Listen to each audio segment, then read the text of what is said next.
We want to bring the true stories, the ones that people can relate, the ones that would actually inspire people to say, not how does she do it, but actually if she can do it, so can I. If you were to actually start with people, look at the pain points they have or opportunities that actually excite them, then look at the way they work and the processes they follow, and then think about whether Gen AI could indeed be a solution. So that would be the classic, human-centered design way of working. We want to share as different stories as possible because, as I said earlier, there's no one way to leadership. On today's Legally Speaking podcast, I'm delighted to be joined by Priya Lele. Priya is a recognized global thought leader in legal technology, innovation, and diversity. With experience as a corporate finance lawyer, director of legal transform and operator at EY, head of legal transformation at a regional law firm in Australia, and legal operations client solutions lead at a global law firm in London, she has reshaped how legal services are delivered across continents. Priya is also the proud co-founder and chair of She Breaks the Law, a growing global community of 4,000 women collaborating to innovate the legal ecosystem. So, a very big warm welcome to the show, Priya. Thank you so much for having me here, Rob. I'm delighted. Absolute pleasure, and I'm delighted we've been able to make this happen over many, many years of planning and trying. And before we get into your incredible journey and the amazing work you're doing in and around the legal community, we do have a customary icebreaker question here on the Legally Speaking podcast, which is, on the scale of 1 to 10, 10 being very real, what would you rate the TV series Suits in terms of its reality of the law if you've seen it on the scale of 1 to 10? I have seen it. I've seen it a couple of times. And I reckon I would say 2. Well, I think I'm being generous. Yeah, that's a confident and generous 2. And need you say any more because we've got a lot to get through today. And I think through that tone and the way you delivered it, you justified your 2. So to begin with, Priya, would you mind telling our listeners a little bit about your career journey and background? Of course, I'd be delighted to. So by background, I'm a corporate finance lawyer, and I began my journey many moons ago in India as a corporate finance associate, very briefly before I moved to the UK to do my master's from Cambridge. And following my LLM, I actually even did a short stint at the university itself as a research fellow, little known fact, I suppose, before I started my career in the city. I was at Ashurst. I was a senior associate, again, mainly focused on private M&A, but also did a few Bombay takeovers and listed some companies on the AIM market back in the day. I then moved to the knowledge management, and I often describe my career journey, Rob, as a combination of serendipity and design, if you will. So my move into knowledge management wasn't really something I designed, but you see, when I came back from maternity leave, this was in 2009, a year after the financial debacle, and the aftermath was still sort of unfolding, if you will. As you can imagine, as a senior associate in M&A in London, it was really hard to get business. So I just busied myself with knowledge management, business management tasks, and what have you. And then the next thing you know, serendipitously, one of the KM directors was about to go on maternity leave, and the managing partner turned to me. So that's how I went into knowledge management. But then to cut long story short, I realized that was also the time when I could start looking at things differently. It was the time when the entire industry was getting our heads around the more for less challenge and realizing that this wasn't something that we were going to go back to. We had to fundamentally change how we were doing things. So this was by that time I was at BLP or BCLP, which is when I officially moved from knowledge management into innovation roles. So I guess my non-traditional legal role journey began properly at BLP. I was leading the innovation and process design initiative there. We mapped out hundreds of processes, and we were looking at doing things differently using technology, the right resources, project management tools, and what have you. That's also the time when, again, serendipitously, I suppose, my journey into client consulting began. So whilst we were doing this all internally for our own legal services and how we were delivering it to our clients and how our lawyers were working, clients got a whiff of it, and they loved what we were doing. So they were like, you come and help us with our legal department and help us become more strategic, articulate our value to the business, and help us become more efficient and on our own transformation journey. So we set up a consulting business actually as part of BLP's offering. I then got headed into HSF, Herbert Smith Freehills in London. And I was there for nearly 7 years. So I guess majority of my career at HSF, and again, through different roles, both looking at things internally first on efficiency and on legal ops and legal tech, but then doing a lot of client consulting work, working with GCs, working with in-house teams. My last role was I was the client solutions legal operations lead for UK, US, and India. I recently moved to Sydney. I say recently, it's been nearly 4 years now. But I moved to Sydney as the head of legal transformation at a regional firm. And I got headhunted into Big Four or EY, which was where my last role, and dare I say my last full-time role, was at Director Legal Transform and Operate, again working with GCs and in-house teams on their transformation journeys. But as of March 2025, I'm an independent consultant and I focus a lot on my role at She Breaks the Rule. And what an illustrious career, and so many great things that you've been able to do. And one thing I would say is you're early. You're always early to where the forefront of innovation and change is happening. And that's what I've always admired from afar in terms of looking at your journey. You touched on legal services there. I want to go a little bit deeper because you've worked with some of the world's biggest law firms you've just mentioned, obviously corporate legal departments. What's been the biggest shift you've seen in how legal services are delivered today to perhaps when you first started out? Wow, that's a great question. And I'm going to give away my age here. So I started nearly a quarter of a century ago. Yeah, 2001. It'll be 25 years next year. And I can tell you for sure that one of the things that's fundamentally changed, I believe, in so many years is probably the best way to describe it is how the legal ecosystem has evolved. And as a profession, we've become more mature in how we deliver services, and the consumers have become more mature in how they consume services. So whether that be obviously through the advancement of technology or process led approaches, or the advancement of ALSPs, but it's fundamentally changed today. Back in the day when I qualified, legal services were still exclusively the domain of qualified lawyers working in very traditional ways. And actually coming out of law school back in the day, we didn't even have a, private practice versus in-house option. I think it was pretty much expected to go private practice first, even before you took in-house option. Whereas as a result of this evolution and maturity of a profession, today there are so many more career paths available, and there are so many allied professionals that work hand in glove with law. And I think that's the most fundamental change. And it's exciting, isn't it? I think back to a lot of our listeners will know obviously why I do this. My late grandfather ran his own law firm in the 1950s, very traditional, and scaled that out. And all the things that you see today just didn't exist. But that's if you have the growth mindset, embrace, speak to people like yourself, around people that are curious, innovating, then there's so many opportunities ahead of you. So let's go on to transformation then, because you're at the forefront of transforming legal service delivery with AI and automation. Of course, we have to talk about these things in the world that we live today. So can you share an example of a successful project and what makes it so transformational in your view? Sure. I'll share an early example actually. We'll come to Gen AI later, I'm sure, but let me share an early example. This was back in the mid 2010s, and we were looking at redesigning the way we were delivering M&A to our clients. And in particular, we were looking at how cross-border M&A could be done more effectively, more efficiently, more collaboratively. So we created what we used to call the deal hubs.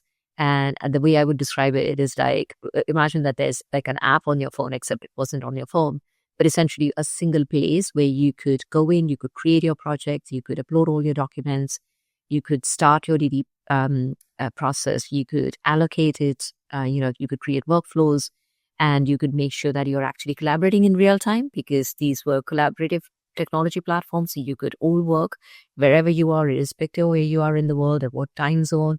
You don't have to worry about, version control. You don't have to block each other's email inboxes with multiple emails and things like that. And also early generation AI, which was back then very much machine learning or second generation AI, but essentially helping them to segregate, to, go in there in the DD room and really look at and segregating the things, tagging things, making sure that workflows are working, etc., which was quite revolutionary at the time, right? It now sounds very basic, but it was quite revolutionary at the time. And also we had automated the generation of SPA and the suite of documents that go with it. So it was really like quite a different way of working. In my view, the thing that made it transformative or revolutionary isn't so much that we were using new technologies and we stitched them all together or what have you. It was how it fundamentally changed how lawyers were working and how it made them work better. So for me, if something is transformative or reformative, if it is actually enhancing the way people are working. So not only were they saving times, reducing email traffics and what have you, but they were actually working in better ways and seamlessly across jurisdictions. Yeah, and talking of seamlessly across time zones and jurisdictions, it's evening for you, it's morning for us here, and I think you give a great example there, though, as well. You talk about, we talk a lot about tech for good on the show in terms of productivity, efficiency, but also in terms of legal professionals, generally who embrace technology. This is good in terms of reducing the overall well-being, stress, and the long hours and things that have generally been a real problem within the profession for year on year. But obviously, with technology, we're for it; it's amazing, but we still advocate for the human side as well. And again, our listeners will be sick and tired of me talking about it's not B2B, B2C anymore, it's H to H, it's human to human connection. And you talk a lot around human-centered design, and particularly in legal innovation. So for our listeners who might be less familiar with this, what does it actually mean and why is it important? Oh, it's so close to my heart, and I know it's close to your heart as well, so thank you for bringing that up. Human-centered or design thinking principles, put simply, are essentially a very powerful problem-solving methodology that put humans at the center of the entire process. In terms of, very briefly, the history, it obviously came from the world of physical design, and often the iconic Apple mouse is given as an example of early example of using human-centered design to create something that was quite revolutionary and different at the time. And IDEO is often credited with starting the new, generation of design thinkers, if you will. And of course, in terms of legal, the Stanford Legal Design Lab is quite a great organization and initiative. But in legal innovation in particular, how it helps and how I've used it over the years is that you could literally apply this methodology, this way of thinking, this mindset to create solutions that are new and evolving, to create solutions that, because you are involving humans or users from the process of identifying the problem through identifying or ideating solutions through to prototyping and then creating and actually delivering, you're creating something that sticks. Quite often the classic people process technology formula sounds more cliche than it is. And people look at it just the other way around. So talking about Gen AI, most often people would say, right, we need to do something with Gen AI. Then they'll consider, right, so what are the use cases that we could apply? And then lastly, they consider, now, how is this going to impact people? Little wonder that it doesn't stick. If you were to actually start with people, look at the pain points they have or opportunities that actually excite them, then look at the way they work and the processes they follow, and then think about whether Gen AI could indeed be a solution. So that would be the classic sort of human-centered design way of working.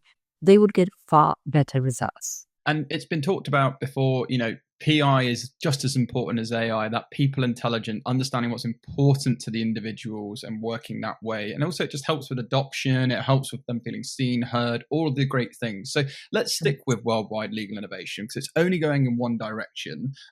You've led that across UK, Australia and beyond. Does legal innovation then differ from region to region? And what lessons have you learned from working across these different areas? I'm going to answer the latter bit first and then come back to the first bit, if you will. Okay, go for it. So what I've learned from leading transformation and innovation in different parts of the world is actually two things. First and foremost, and this shouldn't come as a surprise, but innovation is a journey. It's a continuum, and there's no one size fits all, because what could be innovative to one organization could be business as usual to another, right? So that's my first thing. And second thing is, because it is so based on an organization's individual journey and depends on where they are, it's less to do with regional nuances than to do with where that particular organization is. And it's factors like whether they have the resources, whether they have the buy-in, whether the size, the organizational culture, the agility required, that matters more to the success of the innovation initiative that you're leading rather than the region where they belong.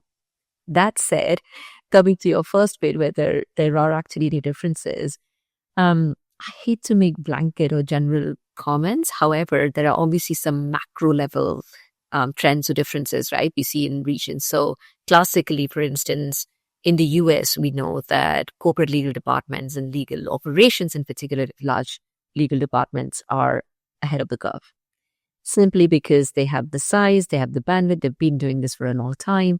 So they're definitely ahead of the curve and they're more innovative than, let's say, their counterparts in law firms. Whereas traditionally in the UK and Australia, for obvious reasons, for the market pressures, the market size, the law firms have had to evolve and become more innovative. And often legal departments actually look to law firms for advice on innovation than they would in the US, right? Because of the Silicon Valley and the VC investments, we see a lot of investment there and huge legal tech ecosystem. UK is quite unique and very impressive as well, because with initiatives like Law Tech UK, with initiatives like Innovate UK, we see a lot of investment being driven in legal tech, which is really good. That way, Australia is lagging behind. I don't see that level of support here. And obviously, it's a very small market. Having said that, one of the reasons that I was actually driven to move to Australia, beyond the weather, of course, was that I honestly believe that given the size of the market and things, I believe that the legal tech and innovation ecosystem here, punches above its weight, so to speak. And there are a lot of household names today, I can say, within legal at least, that actually originated from Australia or New Zealand, and they're now global. So I guess each of the regions have their strengths and weaknesses, and it's just been I consider myself extremely lucky, as you were saying at the initial, stage of my interview, that in my career, I've had the opportunity to work across continents, across countries, and across different sizes of organizations. I've just been lucky, I suppose. Yeah, and one thing you touched on there was ecosystems, right? And I want to kind of go a bit deeper on that, because as you said, you've had these roles at large firms, corporations, including building sort of really innovative ecosystems. So to maybe help our listeners who might be thinking about this or wanting to get more integrated, how do you create an environment where there are things that actually change and thrive? I think for me, that begins with, first of all, acknowledging that change is hard, right? Yeah. Let's not kid ourselves about it. I mean, as human beings, we actually resist change, and I know lawyers get a lot of bad words about being not innovative or not change it out. I don't think that's anything particularly unique about law. I think change is hard. So first and foremost, I think it starts from acknowledging where people are and sort of baselining, so to speak, where people are. This helps with a couple of things. First of all, it helps with articulating where you are and where you want to get to. And it also helps later on in terms of measuring impact and showing impact. So it's very important to acknowledge where you are and start your journey there. Then I'd say define the purpose. I'm a huge fan of Simon Sinek, of course, but define your why. Why do you want to change? And make sure that you communicate that across the stakeholders and you get the buy-in. Quite often, what I see is that change is led by the top level, the execs, and of course they want to change, but it's not often communicated enough or not often defined enough with the people that it actually impacts. And that's what creates friction.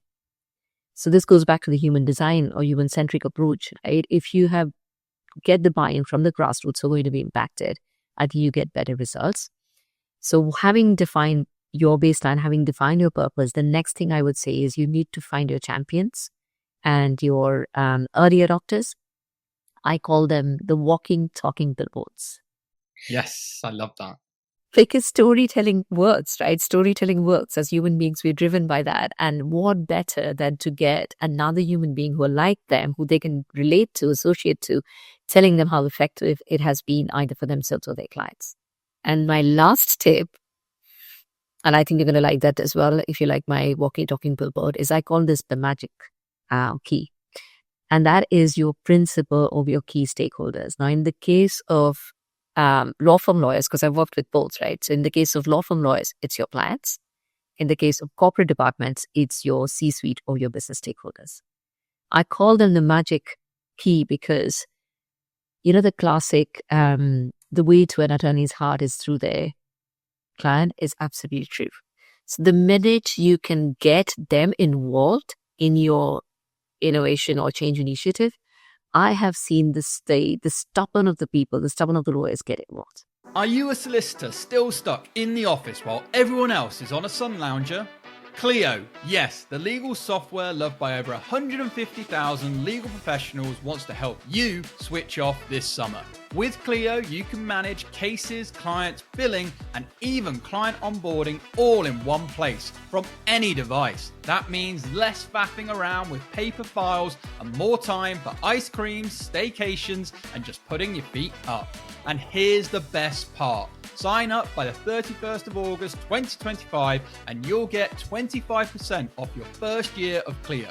Visit clio.com/UK to book a demo and claim your offer. Terms and conditions apply. Now back to the show. What you're talking to is what we talk a lot about and where a lot of people come from, particularly at the starting point about that why, and not sort of wishy-washy, but really asking those hard questions, like what are you trying to do? And then I always, facts tell, but stories sell. And I think if you can really articulate the story and get that, and also drive a bit of emotion, because that also connects and you connect with people and it fosters an energy and inputs go into this ecosystem. It keeps thriving. And as you rightly say, get those key people of influence, those magic points, and you'll continue to go. Love it. Real wisdom there. Okay, I want to talk now about something I know you're very passionate about as well, which is She Breaks the Law. So you're a passionate advocate for all things diversity and inclusion. This was established on International Women's Day, I believe, in 2019, and it's grown into a huge global network of 4,000 plus women. What inspired you to launch it? Gosh, such a great question. You know how I told my background and my journey in law? What I didn't mention is it's been a bit paradoxical. Okay. So, I come from a legal family. My grandfather, my lawyer, father, and even my mother later on was a lawyer. And yet, coming from a legal family, I had to fight my way into law school. My father, a successful lawyer himself, was dead opposed. It came from a very good place, of course. He loved me to bits. The reason he didn't want me to take up law as a profession is because he said, and I believe he genuinely believed, that law was not a women-friendly profession. I was obviously a rebel. I got my way into law school. But I guess somewhere that desire was always there to prove my dad wrong and to help create law become a more women-friendly profession. And to be honest, he wasn't very far off. I mean, this was the 90s and I was born in late 70s, and this was India in litigation, and he was probably not that far off. And he said it wasn't really a women-friendly profession.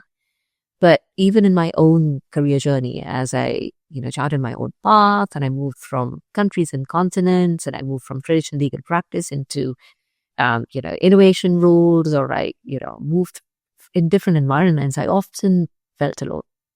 I even felt like an outsider. So I guess She Breaks the Law came from this desire to create a community where everybody belonged, where all women from diverse backgrounds could come together and share authentically, learn from each other and develop together. It was about breaking those barriers, but not alone, together.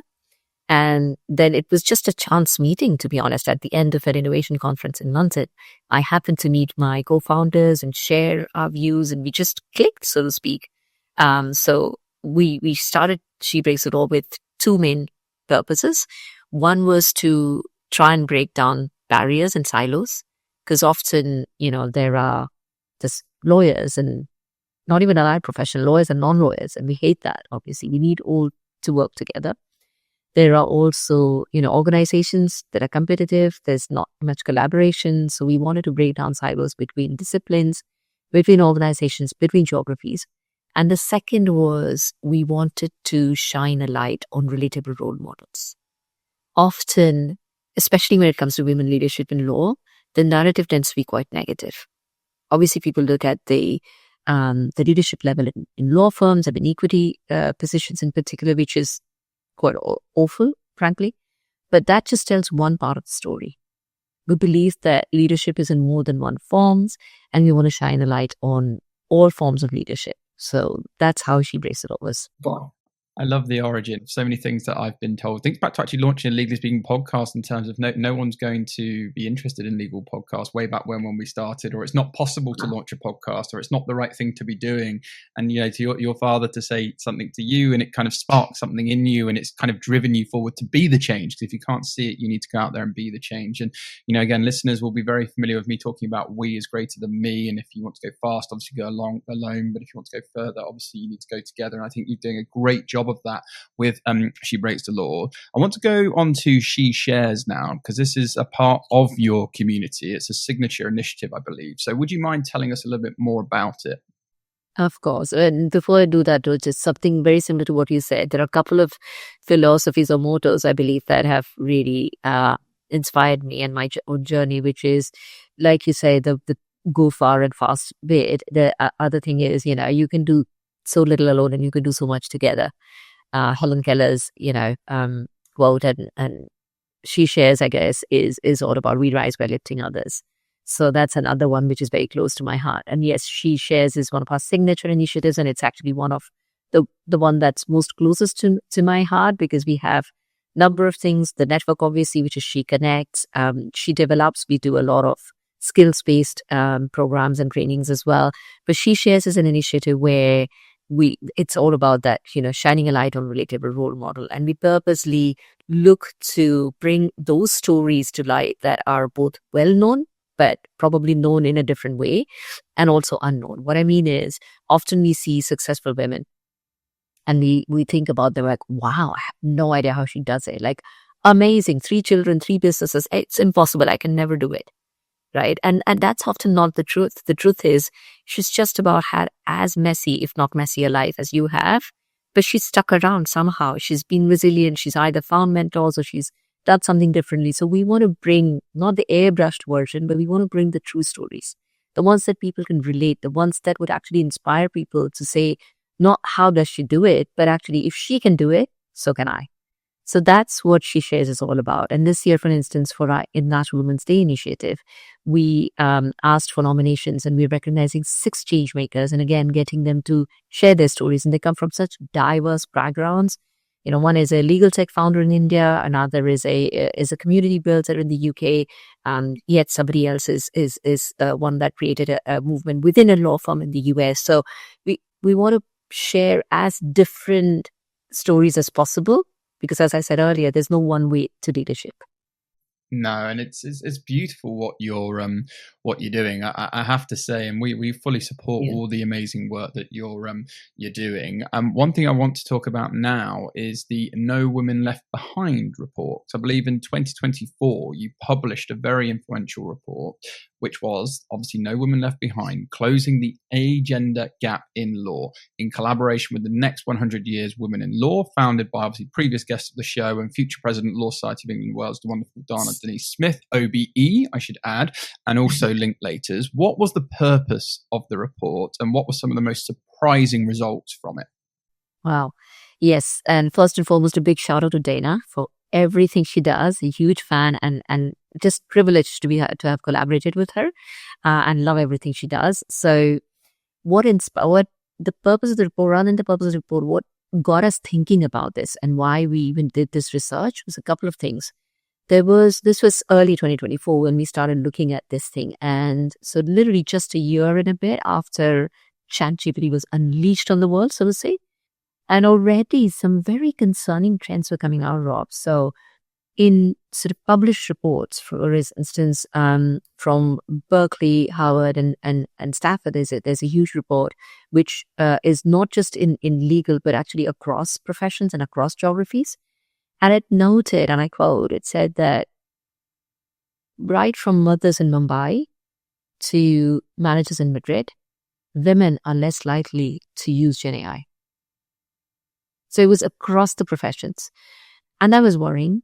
And actually within our own legal and sort of network as well, we were seeing in those early days especially, a lot of the noise, a lot of the articles being written, or people talking about it, whether at conferences or on LinkedIn or whatever, a lot of that was coming from men, not women. And that made us really concerned, because we know now, and we actually have just scratched the surface. None of us actually know the transformative power of AI in our profession, but we all know that it is going to transform our profession. And if indeed women's voices are being lost, then that's a huge concern. It's just going to increase the gender gap that is already there. So that's why we did the report, and that's why we published the report, right? What surprised me? More than surprised me, these are things that concern me. And therefore, we published a report. We did a second survey. We're about to share some of the insights from that. I hate to say and admit it, but there is definitely a gender gap, and it persists even in law, right? But what's more concerning or a little bit surprising is that, and this is more anecdotal, so some of our respondents have observed that the gap is lesser when we look at younger users, for instance. But when we look at older users, some of our respondents observe that actually the gap is more, or that older men seem to be more involved in experimenting, in developing AI. Now, that concerns me on a number of levels, but especially because, as we know, this impacts, again, goes back to the leadership point, goes back to the decision making point. If senior women aren't able to be as involved in the way that AI is impacting legal industry, it's going to widen further the gap. What our concern is, and what keeps me up at night, Rob, is that AI literacy or efficiency in AI is going to become yet another hidden barrier, if you will, to career progression in law. Therefore, I'm so passionate about this, right? The other thing that sort of surprised me and concerns me more is, obviously, we are all as lawyers concerned with AI biases, with hallucinations that AI does, right? But what I hadn't appreciated until I read these responses and then I could relate to them was that actually women are not only more impacted with AI biases, as you can imagine, but also they feel that they'd be less forgiven if AI makes mistakes. Because of gender-related disparity in or judgment, they already feel that they have to, as a woman, as a diverse woman especially, I've experienced that over my life. And when I read those responses, I could relate to them. I've always felt the pressure to work that much harder, to prove myself that much more, to never make a mistake. But it obviously doesn't happen, right? And so women feel that if they use AI that actually makes mistakes, they'd be less forgiven than their male counterparts. This is concerning to me on, again, a number of levels.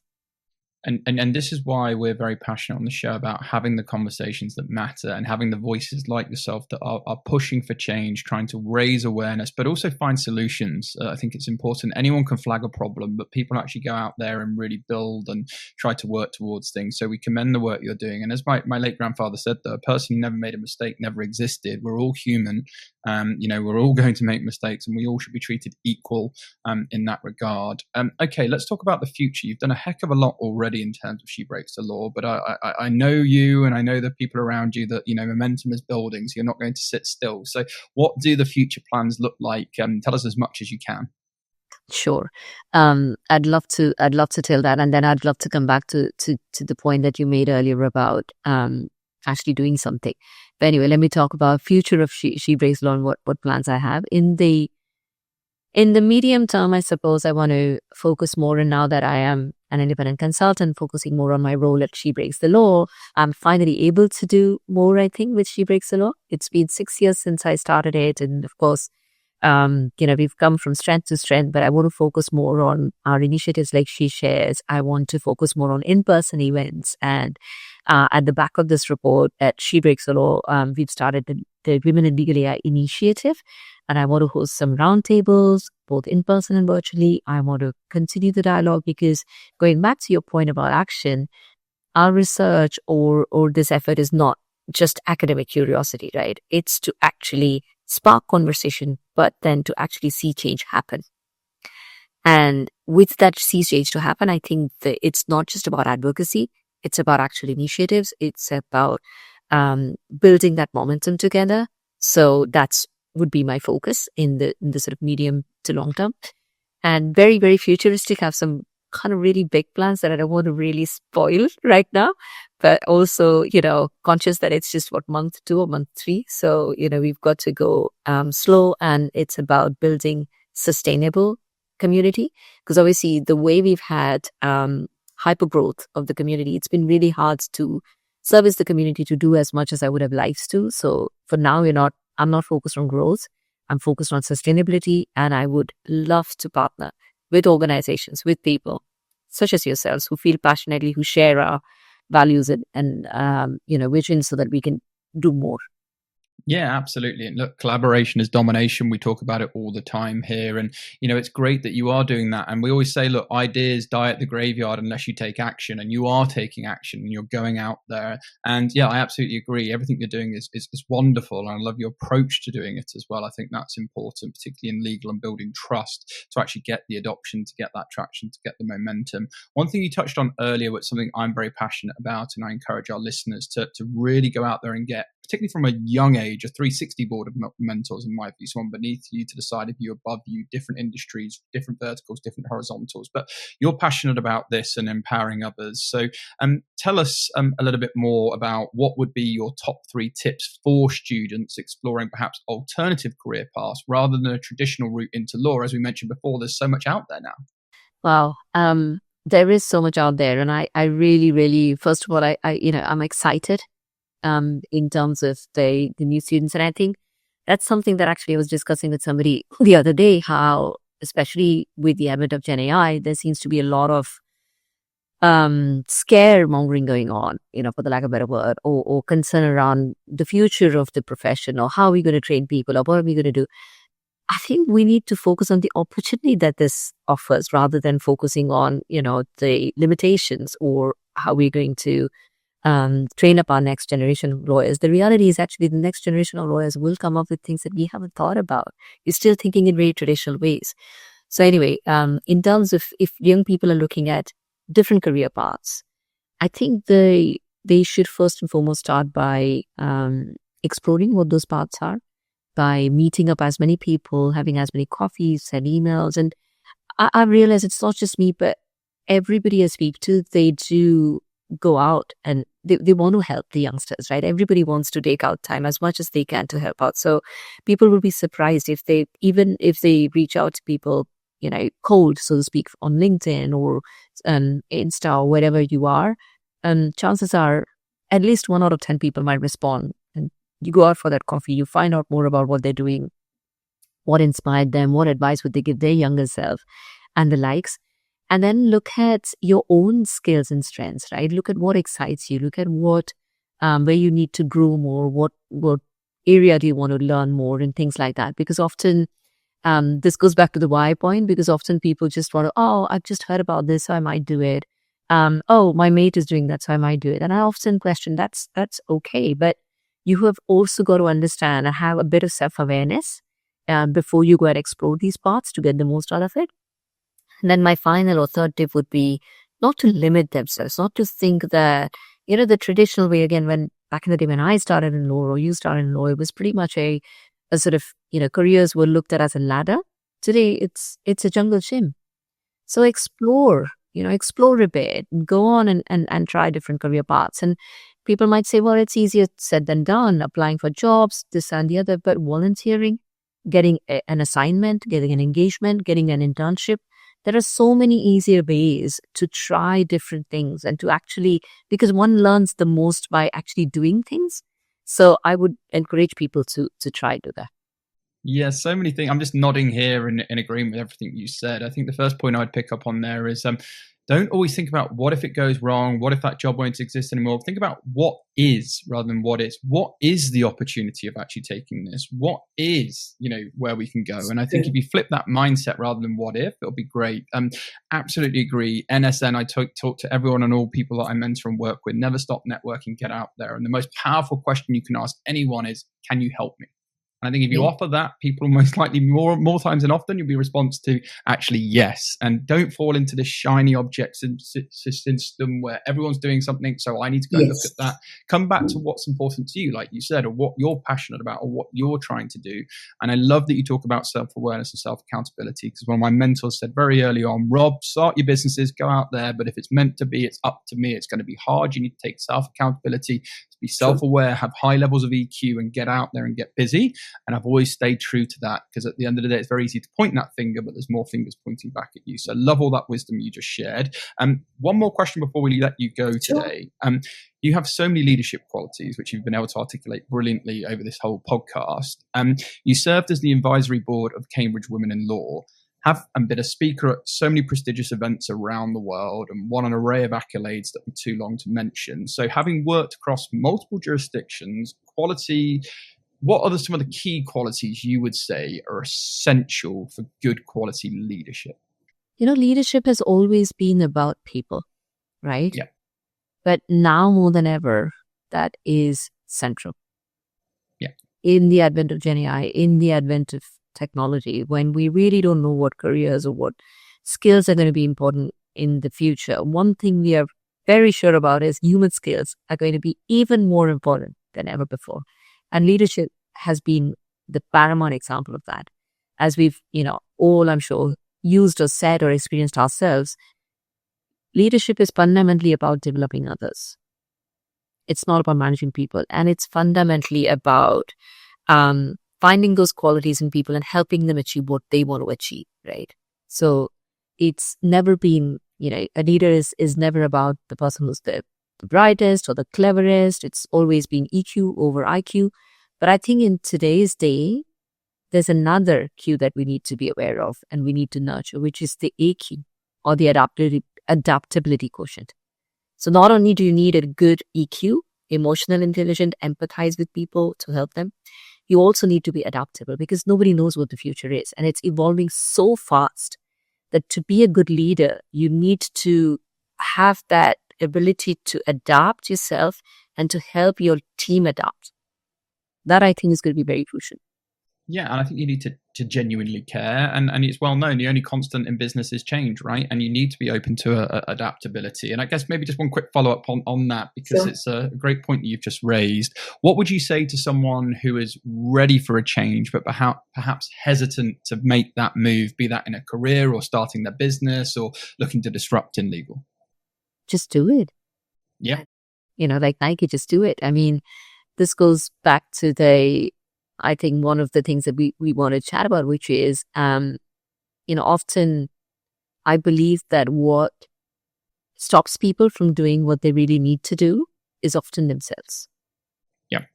It's very few times that actually there aren't opportunities available or that they don't have the necessary skills or what have you. It's often that they put their own boundaries. They decide where the boundaries are or what the limitations are. So if you're ready for change and just hesitating, now is as good a time as ever, especially people looking and making career changes and coming off, like we discussed, my own career path from traditional practice into non-traditional.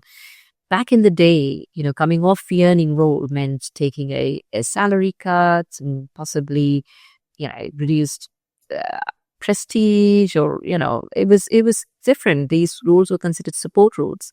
That has changed. The narrative has changed. Today, these roles are very strategic roles, very important roles, playing key roles, and considered equally important, if not more, as traditional legal practice. So, I think now is the perfect time to make that change.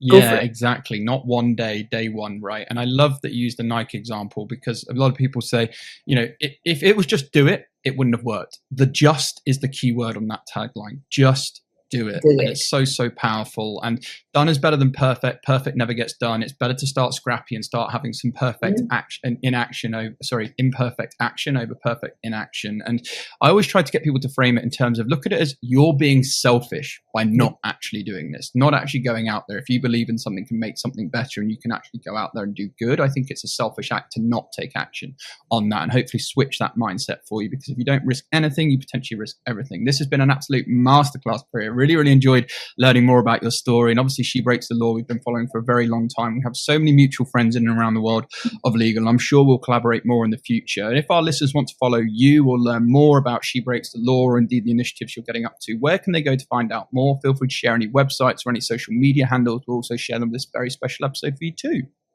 I would love to. I would love to share our LinkedIn group and company details. And of course, I would encourage people to reach out to me directly at priya@shebreaksthelawr.org. There we go. Well, lastly, just need to say once again, Priya, thank you ever so much for joining me here today on the Legally Speaking podcast, sponsored by Clio. From all of us, wishing you lots of continued success.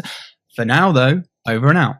Thank you for listening to this week's episode. If you like the content here, why not check out our world-leading content and collaboration hub, the Legally Speaking Club, over on Discord. Go to our website, www.legallyspeakingpodcast.com, for the link to join our community there.